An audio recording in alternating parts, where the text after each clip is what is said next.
ازيكم يا شباب، اخباركم ايه؟ كل عام وانتم بخير. الجو عندنا هنا تلج بصراحه. طيب سريعا كده التقرير الرياضي بتاعنا. مصر تستضيف افريقيا للشباب بعد اعتذار كوتيفوار. النصر لن يشارك في البطوله العربيه. النصر السعودي لن يشارك في البطوله العربيه بسبب ضغط المباريات. طبعا عارفين ان البطوله العربيه هتكون في مصر. الرابطة لم نتلقى أي طلب من الأهلي أو بيراميدز الحكم أجنبي للمباراة القادمة. سيراميكا يحدد 500 ألف جنيه لكل لاعب حل الفوز على الزمالك. بنتايك لن يكون مع الزمالك في جنوب أفريقيا بسبب التأشيرة. أحمد حسن الصقر. ممدوح عباس جدد التعاقد مع زيزو. أنا مش عارف الخبر ده أصلا جاي منين. كاف تقبل استئناف الإسماعيلي وتقرر تخفيض غرامة فراس. محمود بسون حكم لبيراميدز والبنك الأهلي المباراة النهاردة الساعة 9. طبعا رابطة الأندية بيراميدز لم يطلب حكام أجانب لمباراة الأهلي، الله أعلم هتتلعب ولا لأ. نادي دمك السعودي يعلن إقالة مدربه نونو ألميدا.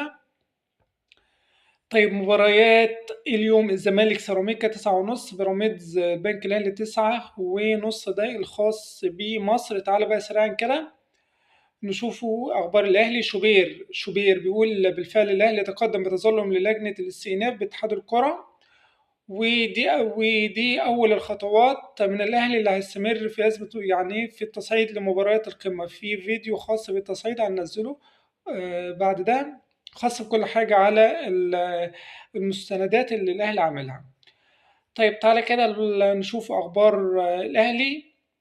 القيعي بيقول إن الأهلي هيكمل الدوري. وإن تم يعني عمل فيلم كده أو حوار أو استقطاب الأهلي لعمل أزمة مباريات القمة. تمام، هنا بقول تم استدراج الأهلي لأزمة مباريات القمة. تمام. طيب تعالى هنا محمود الخطيب حاليا في السعودية بيعمل عمرة. هيرجع غالبا النهاردة أو بكرة بالكتير، وهيعمل اجتماعات خاصة باللي حصل في الرد اللي حصل من اللجنة الأولمبية.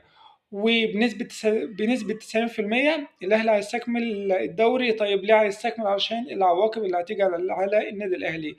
لحد الآن إلى الآن الأهلي معروض، يعني هيتخصم منه فوق 200 مليون جنيه بسبب الإعلان، خلاص بسبب انسحاب النادي الأهلي. طبعا لو الأهلي لعب، اللجنة الأولمبية أيدت خسارة الأهلي 3-0 من الزمالك مع خصم 3 نقاط إضافية من بيراميدز.